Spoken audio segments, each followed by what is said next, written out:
Hey, welcome back, everybody, to the Educational AD Podcast and Tech Tuesday. We're going to be instantly with our Tech Tuesday guest, and then we're going to give a shout out to our sponsors. Please go and visit our sponsors.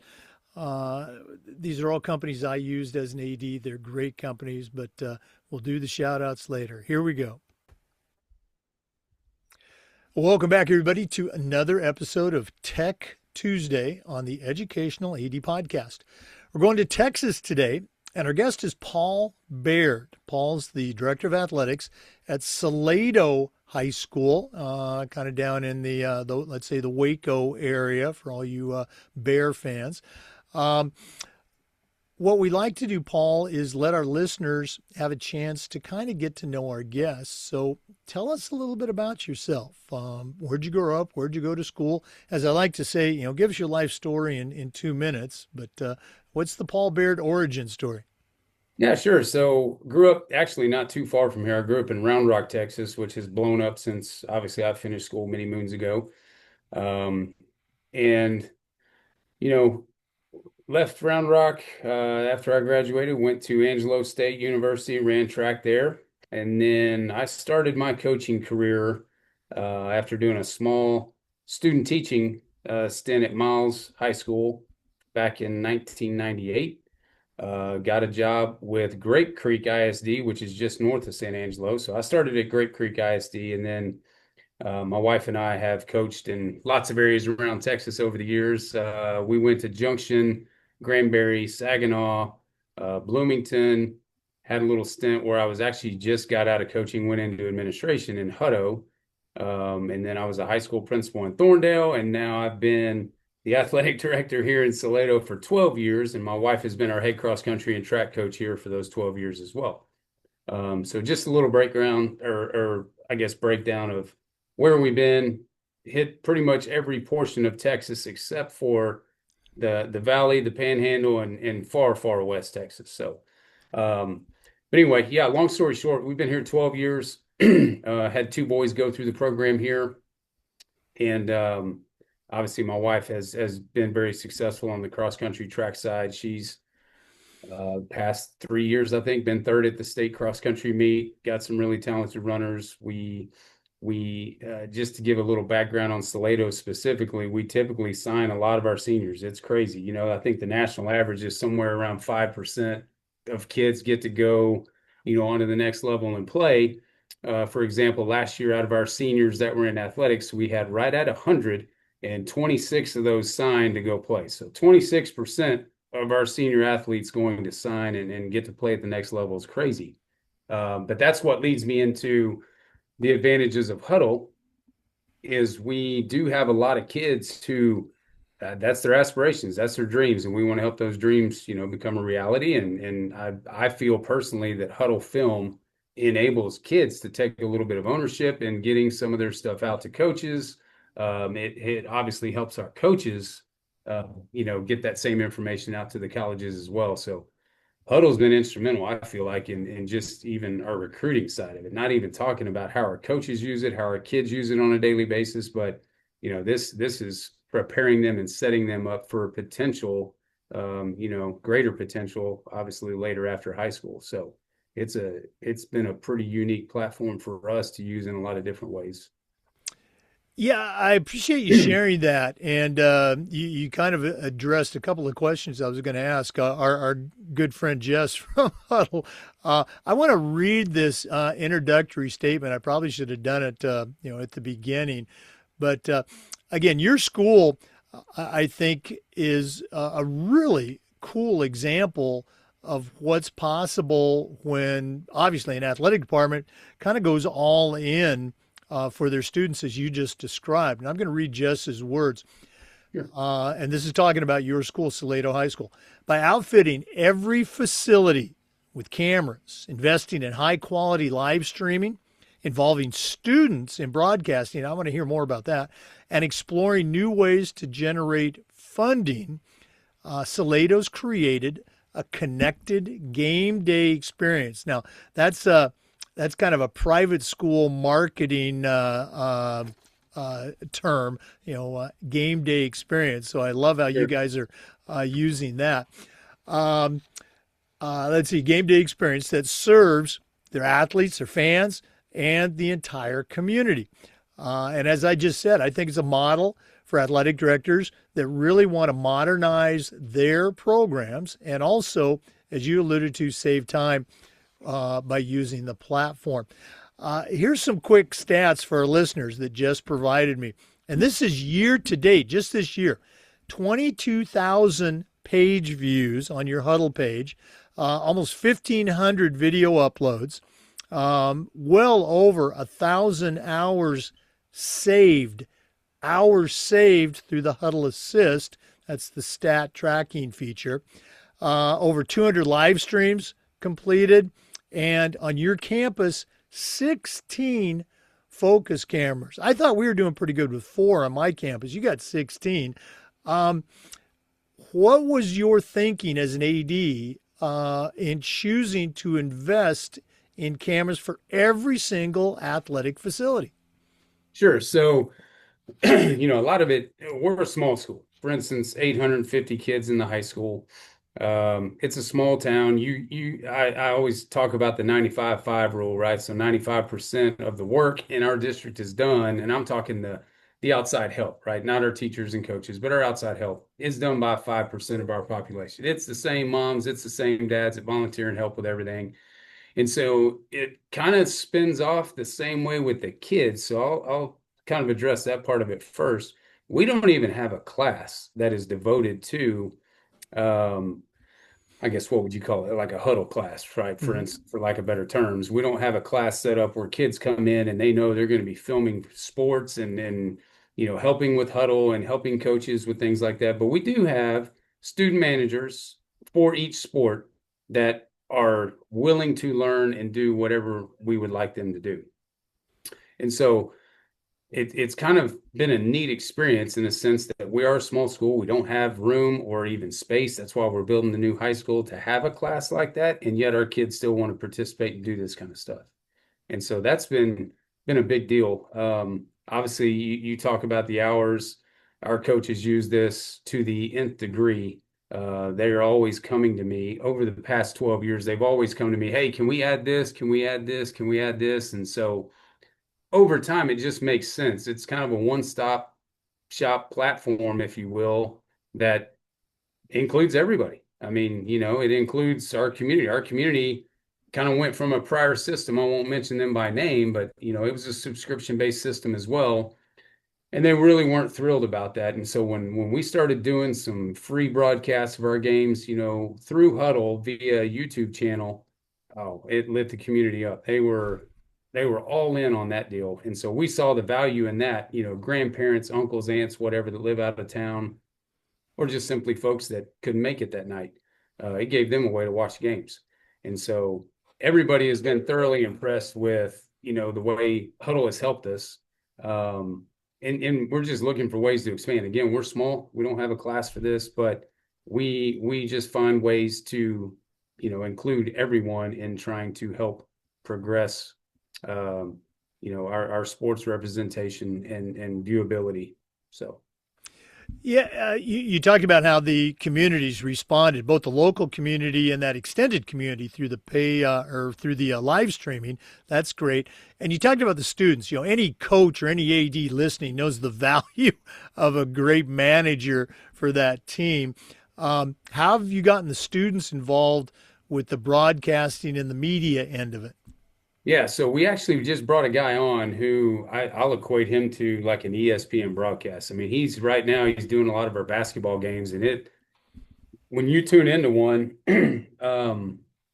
you'd literally think you're watching a broadcast on ESPN. I mean, it is extraordinary. And so he has incorporated, I think he's got 3 students right now that help him with the setup.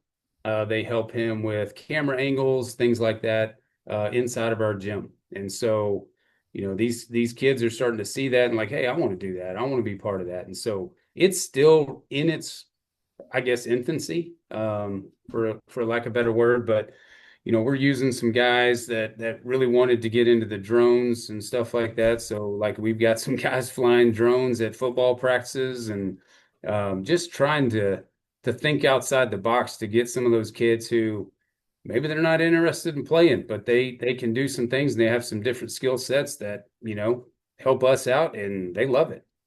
So Yeah, it used to be, I think, an exception. You'd see a drone flying over a game or a cross country race or something like that, and you'd be going, "Hey, what's that?" And now it's, "Oh, that's just a drone." It's yeah. it's becoming more normal. Um, you mentioned pay per view. When I think that's kind of a, people might have a little bit of nervousness about instituting pay per view at their school. What were your thoughts as you were considering it, and how's it worked out so far?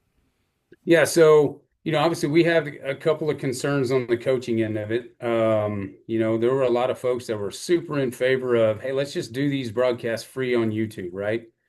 Well, coaches of our varsity teams don't want that information or those videos just sitting out there openly, obviously on YouTube forever, where for future teams can scout and things like that. And so we added the paywall. So at least if a coach from another school wants to watch some of our stuff, they at least got to pay for it, go find it, right? And so that's helped out. But um, we wanted to make it as reasonable as possible. And so, if a parent can't come or a fan can't come, it's a reasonable price to get a one game viewership.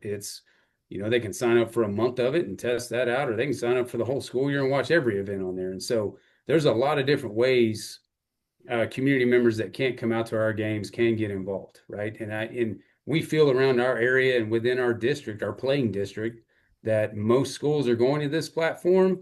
And so, with some of the other platforms that are out there, it's hit or miss. Like a school may have it, they may not. A fan might be able to watch it, they might not. But with the way we're doing our Hudl streams, they can watch it no matter what. And so that has been a pretty big feature for us. Our parents are pretty involved and they want to see stuff. So Now, quick question: since you've gone to the live streaming pay per view, whether it's free or not, I think at any level, pro, college, and now high school, you will hear people say, "Oh, if it's on TV, it's going to affect our attendance. People are going to come to the game if they can just watch it at home." Have you seen an impact on your paid attendance since you started pay per view and live stream? no, I will say that I have gotten some feedback from community members. Let's talk like soccer, for instance. Soccer in Texas is probably during the worst time of the year. It's cold, it's miserable outside. And so they know if it's cold and miserable, at least they've got an option, right? And so, but I feel like, you know what, they're still paying that same amount basically to come watch the game in person as they would at home. And so, and some of the stuff we do for free for sure. But no, as far as in-game attendance, sitting, seats and stands, we haven't really noticed any difference prior to us incorporating this. So Okay. that's been good. And you bring a good point. And again, schools can choose to do this, but you're charging. It sounds like you're charging the same fee to watch it on the pay per view as they would pay to purchase a ticket in person.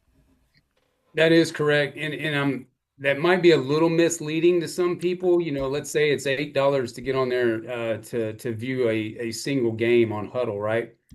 Well, let's say it's a family of four and they were going to come watch this game, or if it's just mom and dad pay, they come sit in the stands. It was $5 for mom, it was $5 for dad to get in. There's $10. You actually save $2 if you watched it on Hudl. And Yeah, so, it's that $8 fee is not for everybody that's sitting around in your house watching this game. It's just one $8 fee. So, yeah, and it's again, that's a great point too. And from our side, from you and me, the AD side, hey, those referees, it costs just as much whether the game's on pay per view or in person. The ambulance, the support staff, those sure, costs, don't go away. that's right. I mentioned the hours saved. I think if any AD could start the week and somebody gives them a present, a gift wrap box, and they open that box, and here's one extra hour of free time. This is a free hour you're getting back. I think they would treat that like, 24 karat gold. Uh, Sure. you've saved according to the stats, well over 1,000 hours, you and your coaches through, the Hudl Assist program. Can you talk about that impact? What has that allowed you to do? What has that allowed your coaches to do because you are a Hudl school?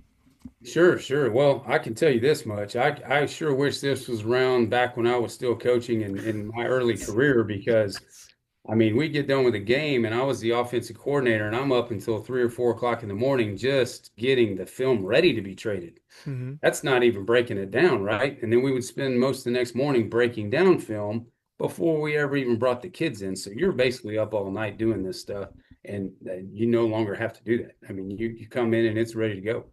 And so that is huge for our coaching staff. I mean, you know how the season just starts to wear you out from a time standpoint, and this saves a lot of that time. You're not wasting time. I considered it wasting time as far as the download, getting a film ready. You've done nothing to get ready for this next team. All that time's gone now. You don't have to mess with that.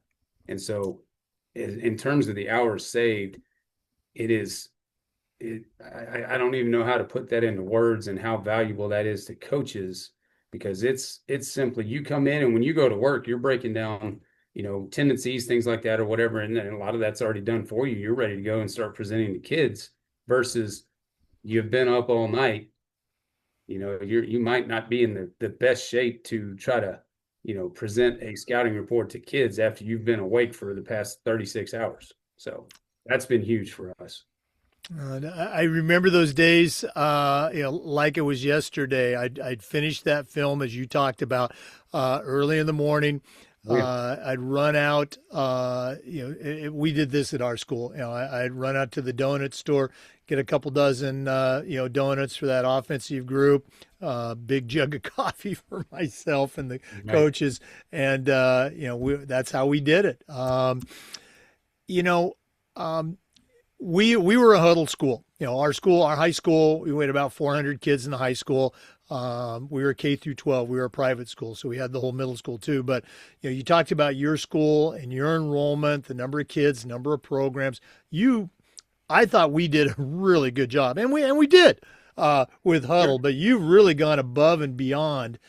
Um, what advice would you give to an athletic director?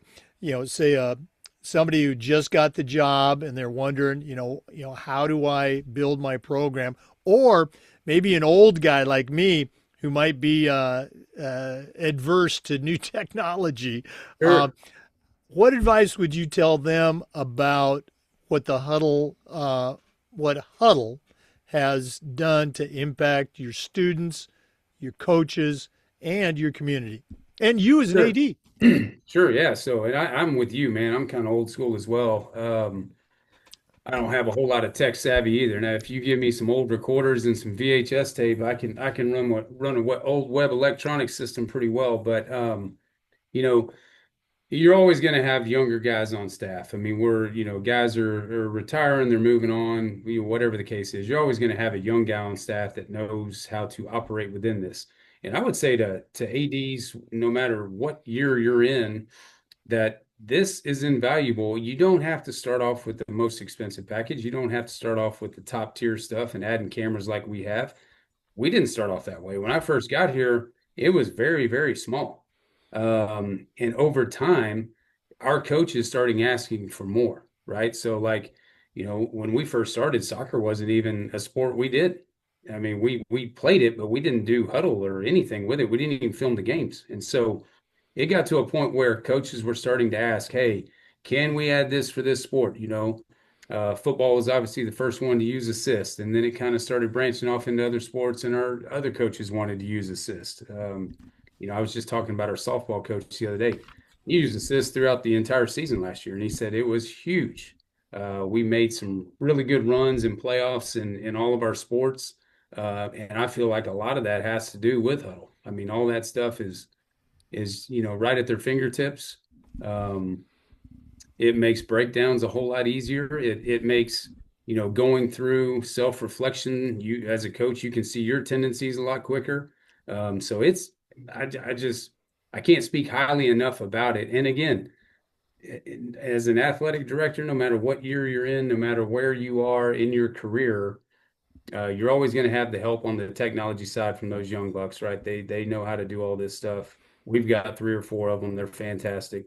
So I wouldn't be scared of the technology piece. What I would be scared of is what you're missing out on that maybe other folks in your district already have. And so Mhm. if you're behind the eight ball on that deal, you're kind of at a disadvantage before you even get on the field. And that's such a huge point. We're sending our kids and our coaches out against teams that are using this technology. And if we're not supplying them with those same tools, those same opportunities to be successful, that's shame on us for doing that. That's a great point. Um, if one of our listeners wanted to reach out and pick your brain a little bit more, not just about Hudl, but about, running a program, an organization, but yeah, about Hudl, what's the Sure. best way that our listeners can get in touch with Paul Baird? Yeah, so my email is the way we do it is our first name dot last name. So Paul.Baird, and Baird, if you're from Texas, you know that one, Miss Baird's bread, right? It's same spelling. So Baird, at saladoisd.org. And I'll give you two phone numbers. Actually, I don't mind you calling my office or my cell phone. So office phone number is 254-947-6977. And then my cell phone number, please feel free to reach out. You're not going to be bothering me, is 817-408-7541. So hopefully that helps. Oh, no, absolutely. Well, Paul, thanks so much for sharing. But we had a lot of similarities. My wife's a Hall of Fame cross country and track coach. We bounced around actually a couple of states, Oregon and Florida, in our careers. Gonna have to get down to Texas and check out Sure, sure. Salado High School. Thanks for sharing. All the best for the coming new year, 2026, and hopefully we can connect maybe next year in Phoenix at the NADC. Absolutely. I appreciate it. For listeners, we appreciate you. And just a reminder, we upload the Zoom recordings of all of our interviews to the Educational AD Podcast YouTube channel. We do Tech Tuesday just about every week, and just about every day we try to share stories and best practices from the world of athletics. So please join us again on the next episode of the Educational AD Podcast. We'll see you next time. Hey, before we go see your local Hudl rep. You heard those numbers on hours saved and number of streams, community engagement. We want to thank Hudl. We also want to thank the rest of our great sponsors, all of whom I used as an athletic director. Sideline Interactive, indoor score tables and video boards. Probably the best purchase I ever made as an AD was our Sideline Interactive indoor score table. Home campus, scheduling, rosters, results, athletic clearance. Go to homecampus.com. Beacon Creative, Vital Signs Wall of Fame is now Beacon Wall of Fame. They still do the Wall of Fame boards, but now they're a content creation service. Reach out to Beacon Creative Wall of Fame. Gipper, start promoting your teams, your coaches, your program on social media. Use the Gipper platform. Go to Gipper.com. Ohio University and their online masters in athletic administration. My assistant AD, along with thousands of others, got his master's through the Ohio program. Check out Ohio University and their online masters in athletic administration. Let's say thanks to Hometown. It's a complete platform, digital ticketing, fundraising, and more. Go to hometown.com. And athletic surveys by LifeTrack. If you've never used a survey to take the pulse of your student athletes, your coaches, your parents, you're really missing out. Go to athleticsurveys.com. Thanks again for listening. We'll see you next time on the Educational AD Podcast.